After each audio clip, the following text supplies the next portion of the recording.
कहते हैं, यदि उस दिन भगवान विष्णु ने देवताओं को एक असंभव सा उपाय न बताया होता तो शायद आज न अमृत होता, न लक्ष्मी का पुनः प्राकट्य और न ही देवताओं का अस्तित्व बच पाता।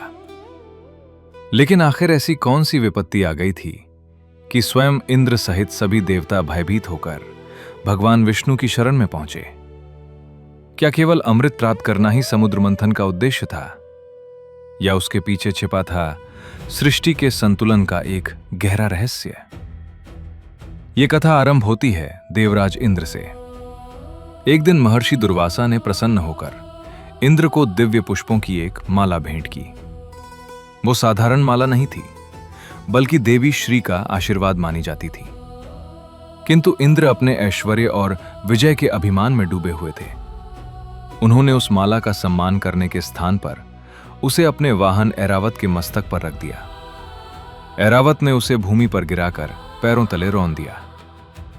महर्षि दुर्वासा ये देखकर क्रोधित हो उठे। उन्होंने कहा, हे इंद्र, जिस लक्ष्मी के कारण तुम गर्व कर रहे हो, उसी लक्ष्मी का तुमने अपमान किया है। अब तुम्हारा समस्त वैभव और तेज नष्ट हो जाएगा। ऋषि का श्राप व्यर्थ नहीं जाता। धीरे धीरे देवताओं का तेज क्षीण होने लगा, उनकी शक्ति घटने लगी। दूसरी ओर असुरों का बल दिन प्रतिदिन बढ़ता गया। युद्धों में देवताओं की पराजय होने लगी। स्वर्ग संकट में पड़ गया। पराजित और निराश देवता ब्रह्मा जी के पास पहुंचे। ब्रह्मा जी उन्हें लेकर क्षीर सागर पहुंचे, जहां भगवान विष्णु योग निद्रा से जागृत हुए। देवताओं ने हाथ जोड़कर अपनी व्यथा सुनाई और रक्षा की प्रार्थना की। भगवान विष्णु मुस्कुराए, क्योंकि वे जानते थे कि केवल युद्ध से यह समस्या समाप्त नहीं होगी। उन्होंने कहा, यदि तुम अपनी शक्ति वापस पाना चाहते हो तो क्षीर सागर का मंथन करो। उसी से अमृत निकलेगा। उस अमृत का पान करने से तुम पुनः बलवान हो जाओगे। देवताओं ने पूछा, प्रभु, हम इतने दुर्बल हो चुके हैं। इतना विशाल समुद्र हम अकेले कैसे मथेंगे? भगवान विष्णु ने उत्तर दिया, इस कार्य में असुरों को भी सहभागी बनाओ। उन्हें अमृत का लालच दो। जब उद्देश्य बड़ा हो, तब कभी कभी शत्रु के साथ भी सहयोग करना पड़ता है। देवताओं ने भगवान की आज्ञा मानी और असुर राज बलि के पास पहुंचे। उन्होंने समुद्र मंथन का प्रस्ताव रखा। अमृत प्राप्त करने की इच्छा से असुर भी तैयार हो गए। अब सबसे बड़ी समस्या थी, इतने विशाल समुद्र को मथा कैसे जाए? भगवान विष्णु के निर्देश पर मंदराचल पर्वत को मथनी बनाया गया, लेकिन उसे समुद्र तक ले जाना किसी के लिए संभव नहीं था। तब भगवान विष्णु ने अपनी दिव्य शक्ति से पर्वत को उठाकर क्षीर सागर तक पहुंचाया। अब रस्सी की आवश्यकता थी। इसके लिए नागराज वासुकी को बुलाया गया। वासुकी ने स्वयं को मंथन की रस्सी बनने के लिए प्रस्तुत किया। एक ओर देवता खड़े हुए, दूसरी ओर असुर। मंदराचल पर्वत समुद्र के मध्य स्थापित किया गया और फिर आरंभ हुआ सृष्टि का सबसे महान समुद्र मंथन। लेकिन जैसे ही मंथन प्रारंभ हुआ, एक नई समस्या उत्पन्न हो गई। विशाल मंदराचल पर्वत अपने भार के कारण समुद्र में डूबने लगा। देवता और असुर असहाय होकर देखते रह गए। यदि पर्वत डूब जाता तो संपूर्ण प्रयास वहीं समाप्त हो जाता। तभी भगवान विष्णु ने ऐसा रूप धारण किया जो उनके 10 प्रमुख अवतारों में से एक बन गया। उन्होंने धारण किया कूर्म अवतार। मंदराचल पर्वत समुद्र में डूबने लगा। देवता और असुर असहाय होकर देखते रहे। यदि पर्वत डूब जाता तो अमृत की आशा उसी क्षण समाप्त हो जाती। तभी भगवान विष्णु ने अपना दूसरा महान अवतार धारण किया, कूर्म अवतार। वे एक विशाल कछुए के रूप में क्षीर सागर की अथाह गहराइयों में पहुंचे और अपनी विशाल पीठ पर मंदराचल पर्वत को धारण कर लिया। अब पर्वत स्थिर था। देवता और असुर पुनः पूरे उत्साह से समुद्र मंथन करने लगे। वासुकी नाग को रस्सी बनाकर दोनों पक्ष पूरी शक्ति से मंथन करने लगे। कुछ परंपराओं के अनुसार भगवान विष्णु ने देवताओं को वासुकी की पूंछ पकड़ने का परामर्श दिया, जबकि असुर उसके फन की ओर खड़े हुए। मंथन के दौरान वासुकी के मुख से निकलती अग्नि और विषैले धुएं ने असुरों को अत्यंत कष्ट दिया। फिर भी अमृत की लालसा में वे पीछे नहीं हटे। समुद्र मंथन की गति बढ़ती गई। अचानक क्षीर सागर से एक ऐसा विष प्रकट हुआ जिसकी ज्वाला से तीनों लोग कांप उठे। उसका नाम था हलाहल। उस विष की उष्णता इतनी प्रचंड थी कि देवता, असुर, ऋषि और समस्त प्राणी भयभीत हो उठे। यदि वो विष फैल जाता तो संपूर्ण सृष्टि नष्ट हो जाती। तब सभी भगवान शिव की शरण में पहुंचे।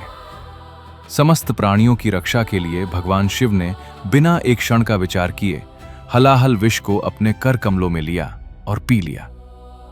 माता पार्वती ने उस विष को उनके कंठ से नीचे नहीं उतरने दिया।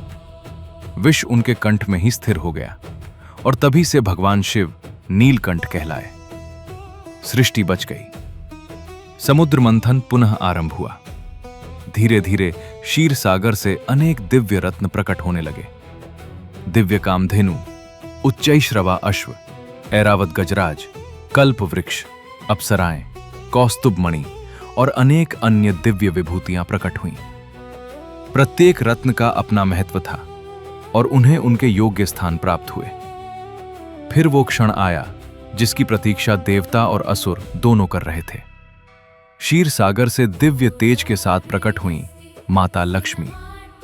समस्त दिशाएं उनके प्रकाश से आलोकित हो उठीं। देवता, ऋषि और गंधर्व उनकी स्तुति करने लगे। माता लक्ष्मी ने सभी का अवलोकन किया और अंततः भगवान विष्णु को अपना पति स्वीकार किया। ये केवल विवाह नहीं था, बल्कि धर्म, मर्यादा और संरक्षण के साथ समृद्धि के पुनर्मिलन का प्रतीक था। समुद्र मंथन अभी समाप्त नहीं हुआ था। कुछ समय बाद भगवान धन्वंतरी प्रकट हुए। उनके हाथों में अमृत से भरा दिव्य कलश था। अमृत को देखते ही देवताओं और असुरों के बीच संघर्ष छिड़ गया। दोनों उसे प्राप्त करना चाहते थे। यदि अमृत असुरों के हाथ लग जाता तो अधर्म अत्यंत शक्तिशाली हो जाता और सृष्टि का संतुलन बिगड़ जाता। तब भगवान विष्णु ने अपनी अद्भुत लीला रची। उन्होंने मोहिनी का दिव्य रूप धारण किया। अतुलनीय सौंदर्य और मधुर वाणी से उन्होंने असुरों को विश्वास दिलाया कि वे निष्पक्ष रूप से अमृत का वितरण करेंगी। असुर उनके मोह में पड़ गए और सहमत हो गए। मोहिनी ने देवताओं और असुरों को अलग अलग पंक्तियों में बैठाया। फिर अत्यंत कुशलता से अमृत केवल देवताओं को पिलाना प्रारंभ कर दिया। लेकिन एक असुर, जिसका नाम स्वरभानु था, देवता का रूप धारण करके उनके बीच बैठ गया। जैसे ही अमृत की कुछ बूंदें उसके कंठ से नीचे उतरने लगी, भगवान सूर्य और चंद्रमा ने उसे पहचान लिया और भगवान विष्णु को संकेत दिया। क्षण भर में भगवान विष्णु ने अपने सुदर्शन चक्र से उसका मस्तक धड़ से अलग कर दिया। चूंकि अमृत उसके कंठ तक पहुंच चुका था, इसलिए उसका सिर और धड़ दोनों जीवित रहे। उसका सिर राहु और धड़ केतु कहलाया। इसी कारण परंपरा में कहा जाता है कि राहु और केतु समय समय पर सूर्य और चंद्रमा को ग्रसने का प्रयास करते हैं, जिसे ग्रहण के रूप में समझाया जाता है। अंततः देवताओं ने अमृत ग्रहण किया। उनका तेज लौट आया, उनका बल पुनः जागृत हुआ और उन्होंने अधर्म पर विजय प्राप्त की। लेकिन समुद्र मंथन का सबसे बड़ा रहस्य केवल अमृत नहीं था। ये पूरी कथा हमारे अपने जीवन का भी प्रतीक है।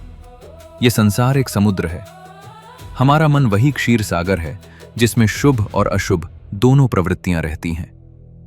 देवता हमारी सद्गुणों का प्रतिनिधित्व करते हैं और असुर हमारे भीतर के लोभ, क्रोध, अहंकार और मोह का। जब तक जीवन का मंथन नहीं होता, तब तक न विष बाहर आता है और न अमृत। सबसे पहले हमारे भीतर का हलाहल सामने आता है। क्रोध, ईर्ष्या, भय और अहंकार। यदि हम भगवान शिव की तरह धैर्य और संयम से उसे संभाल लें, तभी हमारे जीवन में लक्ष्मी के रूप में समृद्धि, धन्वंतरी के रूप में स्वास्थ्य और अंततः अमृत के रूप में आत्मज्ञान का उदय होता है। और यही कारण है कि समुद्र मंथन केवल एक पौराणिक घटना नहीं, बल्कि जीवन जीने की एक शाश्वत शिक्षा है। इसलिए अगली बार